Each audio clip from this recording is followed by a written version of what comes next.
नमस्कार साथियों, मैं अनुराग नेहरा।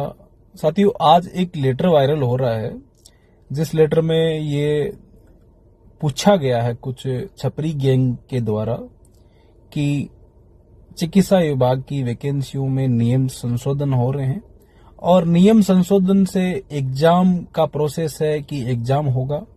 तो संशोधन तो हो ही रहा है, आप उसमें एग्जाम शेड्यूल भी जारी कर दो। ये दिमाग उन लोगों का नहीं हो सकता जिन्होंने उस लेटर में नाम लिखा हुआ है या जिन्होंने ये सरकार से क्वेश्चन किया है। ये कुरापाती दिमाग सिर्फ और सिर्फ एक बिजनेसमैन ही लगा सकता है जो आगे की प्लानिंग कर रहा है। वो दिमाग लगा रहे हैं कोचिंग माफिया वाले। कोचिंग माफियाओं के द्वारा अभी एडमिशन लेने स्टार्ट कर रखे हैं।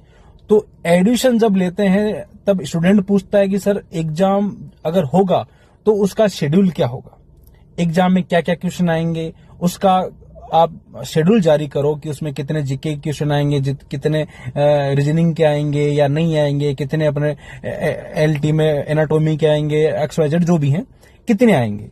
ये सारी चीजें उन लोगों ने पूछी गई विभाग से और विभाग ने स्पष्ट कह दिया है। वो इसीलिए कहा है क्योंकि आप लोग जो समय समय पे जो धरना प्रदर्शन कर रहे हो, सरकार को जगा रहे हो, सरकार के कई मंत्री आपन के फेवर में हैं और वो भी माननीय मुख्यमंत्री जी तक बात रखते हैं, मंत्री तक बात रखते हैं, उसे अपनी फाइल रुकी हुई है, वो स्थिर है अपनी फाइल। तो उससे विभाग ने स्पष्ट उन लोगों को जवाब दे दिया है कि उसमें अभी हम लोग संशोधन के लिए फाइल चला रखी है, लेकिन उस पर अभी तक कोई उच्च स्तर पर कोई निर्णय नहीं हुआ है। और वो निर्णय आप सब का जो मेहनत है, प्रयास है, काफी दिनों से जब आप अभी जयपुर में बैठे हो, माननीय किरोड़लाल जी के आवास पे बैठे हो, लड़ रहे हो, उस सब का ही परिणाम है कि उन लोगों को विभाग ने स्पष्ट कहा है कि एग्जाम शेड्यूल हम जारी नहीं कर सकते जब तक उच्च स्तर से नियम संशोधन नहीं हो जाता। और नियम संशोधन अपन नहीं होने देंगे, नहीं होने देंगे, नहीं होने देंगे। इससे इस लेटर से एक और आप अनुमान लगा लीजिए कि जो छपरी गैंग है वो छपरी गैंग सिर्फ और सिर्फ दानदाताओं पे टिकी हुई है। उनका भविष्य सिर्फ दानदाताओं तक ही निर्भर है। उनका फ्यूचर है कि दान आता रहे, कोई हमें संरक्षण में रखे, हमें पैसा देता रहे और हम तरह तरह की लीगल इलीगल करके नोटिस हम जारी करें, लेटर जारी करें या फालतू बयानबाजी करें। उनका मकसद इतना है। लेकिन इन लोगों के चक्कर में आप सबको फंसना नहीं है।